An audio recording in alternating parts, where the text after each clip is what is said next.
Hello, everybody. Bonjour tout le monde. My name is Peter Singer. I'm the Special Advisor to the Director General of the World Health Organization, and it's my pleasure to be your moderator today on this panel on essentially science and pandemics. We're very, very fortunate to have a terrific panel. Dr. Mona Nemer, who's the Chief Science Advisor of Canada. Hello, Mona. Thank you for joining us. Dr. Gary Kobinger, who's a professor in the Department of Microbiology and Infectious Disease and the director of the Research Center on Infectious Disease at Université Laval, and Patrick Child, the Deputy Director General for Research and Innovation at the European Commission. Welcome, Patrick, welcome, Gary, and welcome, Mona. I just wanted to paint the scene here by saying, even though we're focusing down on science, you can almost think about the response and recovery to the pandemic, and it's been a really very, very difficult year. And of course, as we do this panel, we have the families of all those who've died in our hearts, the health workers in our respect and appreciation. You can think about the response and recovery to the pandemic as a house. You know, the foundation of the house is a set of values: equity, trust, leadership, and solidarity. The first floor is the public health measures with the testing, the isolation of cases, tracing, quarantining and contacts, mask, physical distancing, and so on as the main floor. The second floor of the house is the new scientific tools, and that's what we'll be talking about. And the third floor of the house is the recovery, building back better, primary healthcare, and really redressing some of the inequities that have been exposed by the pandemic. Now I want you to visualize that second floor of the house, this new scientific tools, and that's where our terrific panel is going to focus. The first question I want to ask them, just to open up the conversation for you, is as you reflect back on 2020, which really has been a type of annus horribilis, I think, for many, many people, as you reflect back, what is the key lesson that you've learned about science in the context of the pandemic? Maybe just take a couple of minutes and give us your headline. What's the key lesson you've learned? Mona, would you like to go first? Certainly. Merci beaucoup. Bonjour tout le monde. Yes, science, has been the upshot of this, horrific year. We've never talked as much about science. We've never actually provided science advice in real time, waiting for the research to come out to communicate it. And it's also created, issues and, vulnerabilities in terms of the communication of science in real time. How do we ensure that the public and the politicians appreciate that science is not an absolute and actually is, it builds on each discovery. So this has been, very interesting to live in real time. But I think the biggest lesson is that science is always useful. Science always has impact. And it's been our best tool in the fight against this virus.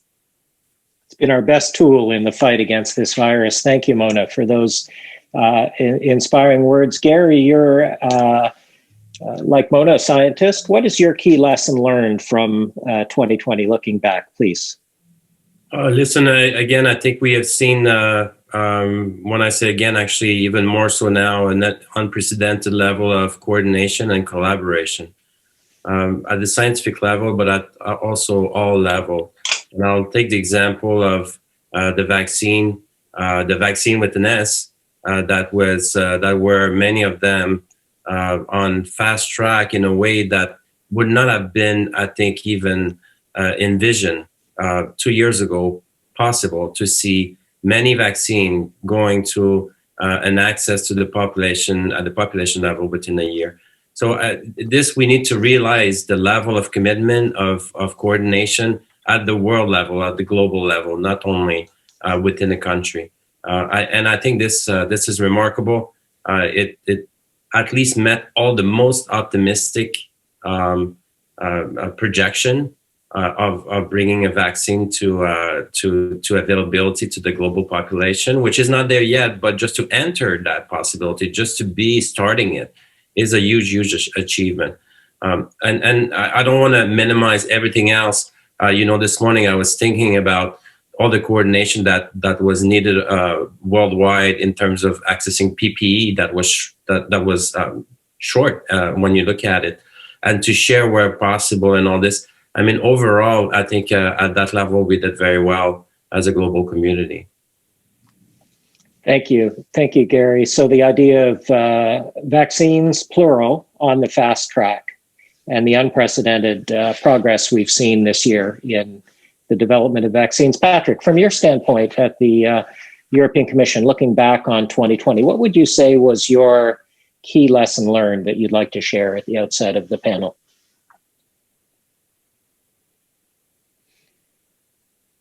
Patrick, you get the award for the everyone knows in the audience what the saying of the year is, right? Okay. Let's all say it together. 1, 2, 3. You're on mute.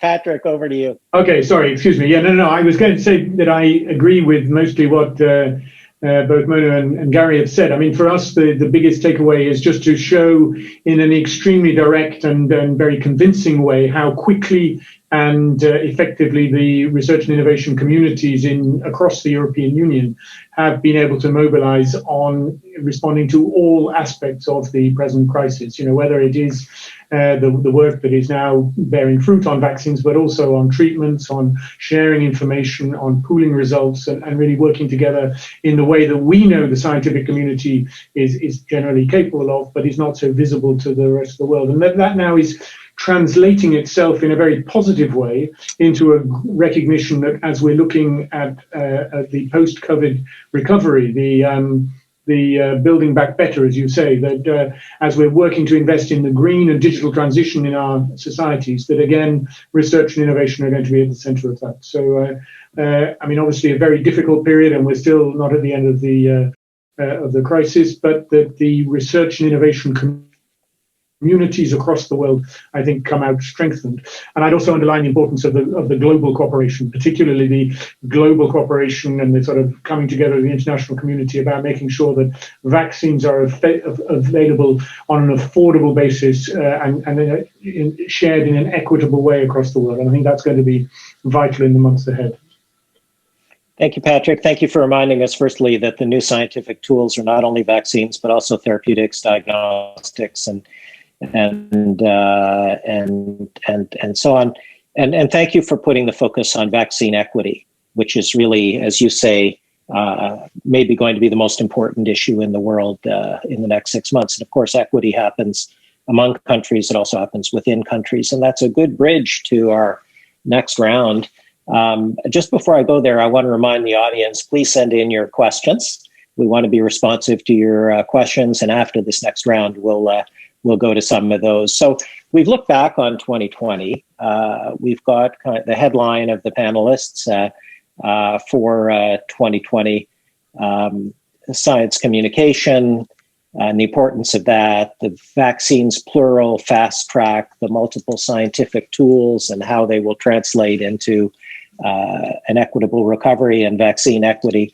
So let's look now forward into 2021. What's the single most important thing you would like as you're forecasting into 2021, the people listening to this webinar to think about, to focus in on, and maybe even better, to act upon? What looking forward, where would you like people to focus? And Patrick, maybe we could start with you and go in reverse order this time. Well, it's a great moment for us to be addressing this question because we're about to start our new European Research and Innovation Framework Program, Horizon Europe, from the start of next year. And of course, one very strong dimension of that will be to learn the lessons of our health responses in recent months and see whether we can develop further. I mean, I think that the recognition that health is an area where European science really can excel.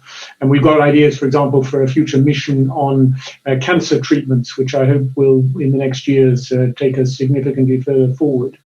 But more generally, as we're looking at the launch of our new program, I think that we also can see how research and innovation can feed into the big sort of global challenges, whether it's climate, whether it's the digital transformation, and really make a powerful new difference to the way that things look in future. So I'm really excited. We have this sort of nearly 100 billion euro program, which is about to roll out from January of next year. We have a deal among our member states on the budget, and so we've now got to engage with the scientific community to do what we can with these impressive resources. So you want to parlay the scientific success of 2020 and generalize it through 2021 against other interlinked global challenges. Yeah. Very good. Gary, please.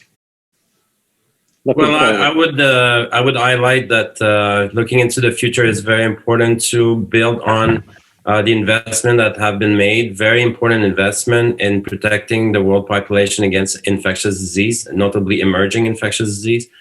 It would be very important to not fall into a cycle where we are putting resources and attention to this issue when we face the problem, because it does cost more resources and does more damages. So looking forward in 2021, it will be very important to learn right now, where our memory is fresh, where we can improve, how we can be better prepared in the future, including potentially facing new pathogen that could be even more devastating than COVID. And I don't want to minimize what's happening right now, but I'm just saying that as in many cases, there's always the worst case scenario. And even from then, I think you can always envision something more challenging. So I think it will be very important to build on those current investment, to strategize new investment in a way that we will not see the entire planet come to a standstill and being impacted this strongly from an emerging pathogen that with a little bit of effort and coordination, honestly, we could learn enough to at least predict those events. I'm not saying necessarily to prevent them, but at least to predict them and to be better prepared when they happen, to minimize the impact very quickly. And 2021 will be, I think, a very important years to initiate those movements for the future to come. Thank you. So you're looking at parlaying the scientific progress into future pandemic preparedness, and maybe we'll drill into that in a moment. But first, Mona, I want to turn to you. So I want to thank you for the work that you're doing on behalf of Canadians, and ask you then to look forward. Where would you like Canadians and the broader range of people listening to this webinar to focus through 2021? Well, Peter, as you mentioned early on in your introduction, this pandemic has really revealed a lot of the vulnerabilities in our societies and in our basically approaches and habits. And I would say one of those vulnerabilities is the lack of widespread science literacy. And that's really important because, as you know, this pandemic has been accompanied by another one of disinformation that the WHO has termed actually infodemic. And this is a great threat actually to progress. This is a great threat to, being able to use science and technology to better our lives. So we need to empower the public to be able to make sense out of the information that they are receiving, empower them to understand the scientific method, credibility of the sources. I think this is extremely important. We have all applauded the open science movement that cheered on when publishers agreed to have all the COVID-19 data and literature open. But I think that now we need to empower people to really make sense out of this, vast array of data and information that they're not necessarily used in handling. I think this is going to be critical for this pandemic, critical for any future, complex issues that we're going to be facing, including climate change and including, potential future health threats. Just a question to all of you. Did it surprise any of you that the most novel platform produced the earliest vaccines? I'm thinking about the mRNA platform. I mean, that storyline really shows the power of science, or if not the earliest, very early vaccines. Novel platform translated into big progress, big success. That surprise anybody? Anything you want to say about that?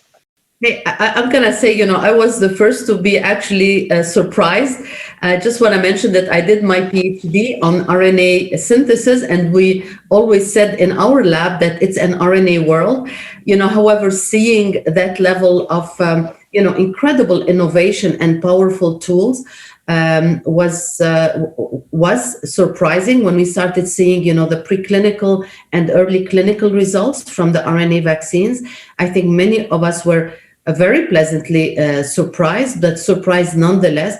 And I think it speaks, Peter, to the fact that, previous work in science that had nothing to do with COVID-19 and mRNA vaccine, two things that came together, the nanoparticles, the mRNA, the changes in the structures, basically to make this possible.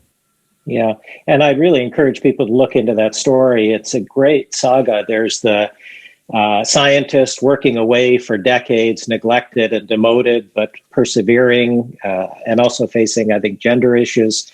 There's the immigration story in science. So many great stories, and this is really a story of information, right? It's the mRNA essentially, instead of providing a piece of the virus for people listening, many of whom are in the business world, instead of providing a piece of the virus, which you'd normally have in a killed vaccine like diphtheria or pertussis or tetanus, this is providing the information to the cell that makes the protein, the spike protein, that then stimulates the immune response. That's actually what the RNA thing is doing. It's the blueprint. And that brings us, Gary, to the point you were making, which is how to parlay this into future pandemic preparedness. I mean, it was just amazing here on the countermeasure front how December 31st, the pandemic was reported. First week of January, WHO was warning member states, et cetera. Second week of January, the genomic information was released. And by the third week of January, that was being translated into molecular diagnostics, shipped around the world by WHO, but also, it turns out, into the design of the mRNA vaccine. So talk about that sequence, which is new and unprecedented and incredible and amazing. How do you think that'll affect future pandemic preparedness? That was your point about preventing future pandemics, countermeasures. You talk more on the information side, but there's an incredible countermeasure story that I'm not sure has been fully internalized. Talk a little bit about that as a vaccine scientist. It's an incredible thing that is important not just for COVID, but in the future as well. Yes, absolutely. I mean, clearly we're now seeing the development of new tools that will reshape the not only vaccination, but diagnostic and the development of quick therapies as well. So again, I think it's going to be very interesting and important to continue that movement and make sure that that we benefit in the future. To see that speed of clinical development of a vaccine starting from scratch in January and having something again with at the minimum an emergency use authorization access in less than a year is incredible. But even more important is that we can do better next time. That's what it means. These new tools will be polished, will be further improved, and the next time we could see something even faster than that. So I think this is redefining our ability to respond and to protect ourselves against those events that will continue to happen. We know this, we just don't know when, until we learn more about the ecology of those pathogens and what caused their jump notably from the animals to the human, or their emergence, whatever the reason of the emergence is. Thank you. And Patrick, thank you so much for putting the issue of vaccine equity on the table. This is really, I think, going to be the story of the next 3 months, 6 months, 9 months, 12 months. This is affecting lives. It's affecting livelihoods, more than $10 trillion in stimulus spending so far.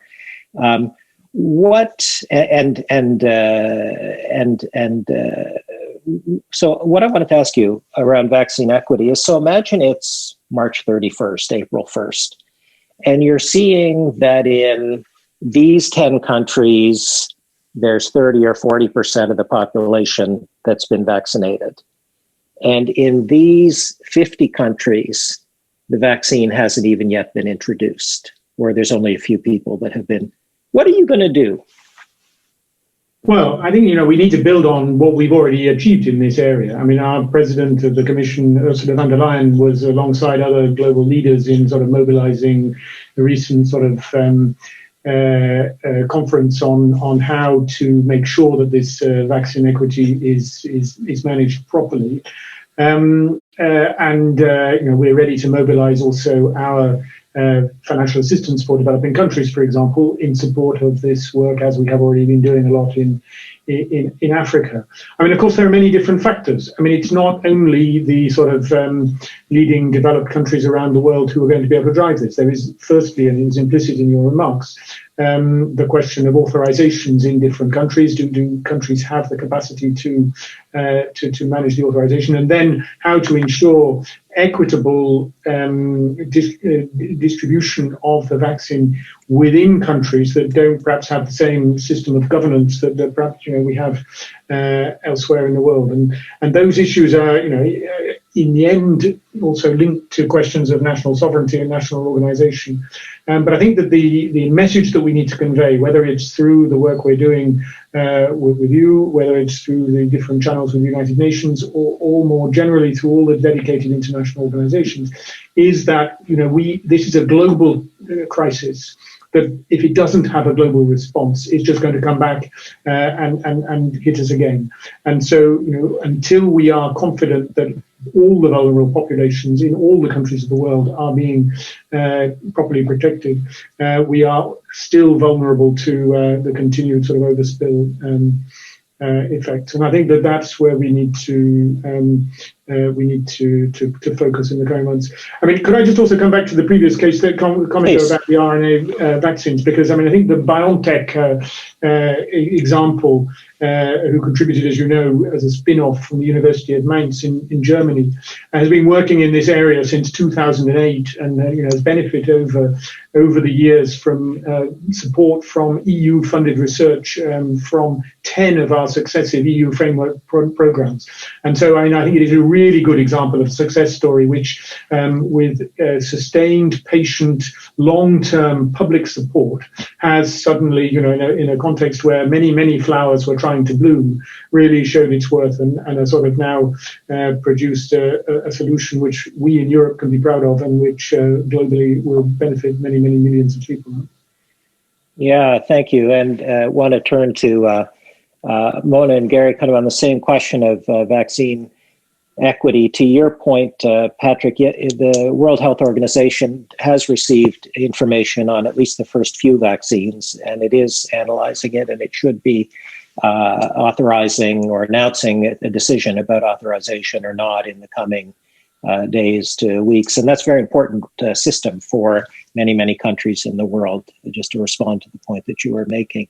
Mona, so imagine it's March 31st, April 1st, and we're seeing the vaccine inequities develop. What will you say or do? Well, first of all, I hope it's not April's Fool Day, Peter, that we do this. But, in Canada, as you know, we're concerned about this. I think, many of our leaders and our scientists have repeated that, we're not safe in Canada until everyone is safe around the world. And Canada has contributed to the COVAX facility, to ensuring that there is vaccine that's distributed to the rest of the world. And more recently, we have, again, committed another $500 million for diagnostics, therapeutics for, developing countries and other countries. So I think this is very important. I think that you can expect Canada to continue advocating for equity in vaccine, in therapeutics. I think that, it's not the vaccines, it's vaccination that we have to keep an eye on, which means that we also have to make sure that the countries have the necessary infrastructure to be able to vaccinate their population, and to vaccinate them, in an equitable manner again. So I think that collectively the world has a lot of work, to do. and international organizations and international solidarity will show, I think, itself in these circumstances, and we just have to keep focused and determined to make sure that everybody, irrespective where they are, get equitable access to therapies and to vaccines. Today it's COVID-19. Tomorrow it could be something else. As Gary said, this is not going to be the last time that we're going to face health challenges. We face numerous challenges. Social determinants of health are extremely important. And once we're getting over this pandemic, I think we need to turn our attention to those systemic issues that threaten the health of people around the world. Yes, thank you, Mona. And I'm not sure people fully realize this, but the payback period actually on investments in vaccine distribution around the world is incredible. An estimate I saw is that to fully fund the ACT Accelerator and the COVAX facility and the 2 billion doses to the end of 2021 would be paid back within 36 hours of international trade and travel. I know there's a lot of business people in the audience. I don't think you've ever seen a project with a payback period like that. And thank you also, Mona, for recognizing the important support of the Government of Canada, who's now re-upped 3 times in support of the ACT Accelerator, COVAX, to ensure that vaccines are distributed around the world, most recently yesterday. And that's very much appreciated, I think, by certainly by the World Health Organization and by people around the world. So thank you for recognizing that. Gary, we have a question from the audience that I want to put to you, and you're a very relevant person to answer this. Your pioneering work previously on Ebola vaccine, and congratulations for that. That made a huge difference to that epidemic. The question is, how can countries in the global south have more and more impact in the issues we're talking about in research and innovation? What have you observed over time that works, and apply it to COVID and apply it to the kind of forward progress of science? It's a very, very important question. And Gary, please, over to you. Yeah, and thank you so much. I think this is a very important question, and I will answer this with two points. The first point is that, at least from my perspective, what I've learned is the importance of building capacity. Building capacity in the region, in the country, in the region, on the continent. And so for this, I think COVAX is a great, very complex initiative that will address urgent needs. And like many things, there is a place for improvement, which on the long term, not right now, but on the long term, it will be to also look at what capacity building could address a lot of the concern of emerging infection and make the world stronger by having the capacity to respond locally or more regionally, if you want. So this is one aspect, is to really, for example, a practical example will be in addition to countries pulling together vaccine doses that can be equally distributed to others, there could also be, in addition to this, vaccine production capacity, manufacturing capacity that is also being supported at different locations on the planet that also could be put at contribution, and see this as a global, let's say, advantage. So this is one aspect. The other aspect that I think is important is to explore the use of not-for-profit structure to address public health challenges that are not economically viable. And another example of this is actually the Ebola vaccine. It's not an economic stimulant that will push any commercial entity to develop an Ebola vaccine. We were so very lucky that Merck accepted, with the support of the U.S. government and others, to make the world benefit from their expertise. Because otherwise, very likely, the Ebola vaccine could be another vaccine in a freezer, and we have thousands of them. So it's to bring the importance on clinical development, on all the development, all the way to licensure. So, if you have a product that is not economically viable, how do you, but is important from public health, how do you bring it up? And I think here the not-for-profit structure may have to play a role, or could play a role, in partnership with government, with for-profit, and with other NGOs to bring and help in the clinical development, for example, of whether they are vaccine or therapeutics. So I think, and we hope to see more of those structure emerging. And we have one that we are right now supporting, and that is doing a lot of actually capacity building in Africa and other locations, developing therapeutics and vaccine. And we hope that this is a model that others will find useful and we will see grow. Thank you. And Patrick, just on this point, I'm sure you'd like to come in. European Commission has always been strong on this. What practical steps do you see in that new 7-year framework coming up, or that you've learned that is useful in terms of really empowering science? So the best ideas, the best scientists, the best innovators, regardless of where they are in the world, have an opportunity to succeed and to help humanity.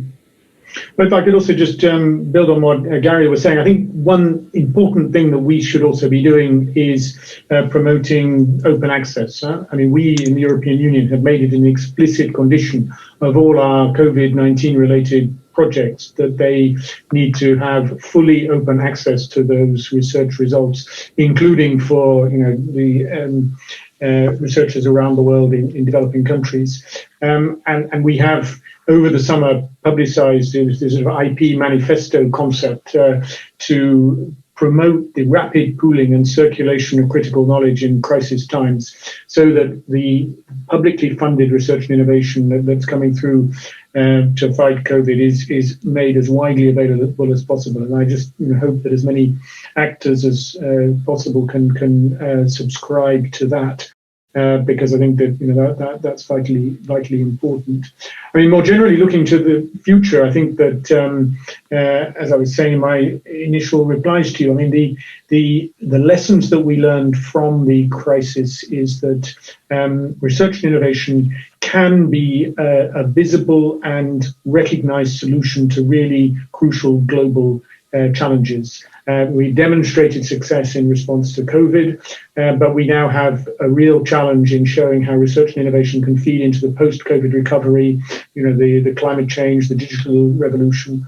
And these are the sort of themes that I'm expecting to see coming strongly from our next cycle. We just launched as well, under our Commissioner, Maria Gabriel, who's very sorry not to be with us today, by the way, proposals to strengthen the European research area, and to do that in a way which opens much more to cooperation, collaboration with actors around the world. Because I think if there's one lesson that comes from the present crisis, it is that international collaborations are vital, and that we as public bodies have a responsibility to use all the tools that we have to promote that. And that's what we will be doing with Horizon Europe. And I mean, if we just look at the storyline of COVID vaccines, it proves that. The Moderna CEO originated in Lebanon, emigrated to Canada, moved to Massachusetts. The Turkish couple living in Germany behind BioNTech. It really shows how important the circulation of science and scientific brains are, and the importance of immigration here. Mona, anything you want to say about this global progress of science? And then in our last few minutes, I'm going to pose another question that's oriented to our audience. Yes, well, Peter, I think that from what we heard, I think that what I would sum it up in sort of a short sentence.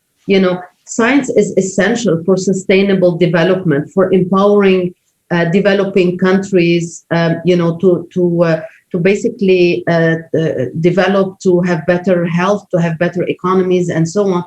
And as been mentioned, I think education and capacity building are critical for this. So we have to find, more ways, more programs, initially to do collaborative research, collaborative innovation between North and South, and to invest in science and science infrastructure also in these countries. As you know, there is the Math Institute in Africa, the cyclotron in the Middle East. I think these are, great examples of how we can make the young people also dream, and realize their dreams through science and innovation. There is talent everywhere around the world, and we want to develop it locally, have people go around, but we don't want to be sort of, sucking up all the talent out of certain countries. And maybe even Grand Challenges Canada. Yes. So let me just, in the last few minutes, turn to this question. And as we move towards a close, the majority of the people listening are from the private sector, often senior executives, board members, and some government officials. They will be thinking, and they're probably from a wide variety of industries, well beyond health. So they'll be thinking, okay, I've just lived through this terrible year in public health terms. I understand the importance of science. You folks have all just talked about it for 40 minutes. What is it that I should know? What is it that I should do? I mean, picture a senior management team of a company. Picture a board meeting of a company. Picture senior executives in government. What do you want them to take from this experience of the past year? What's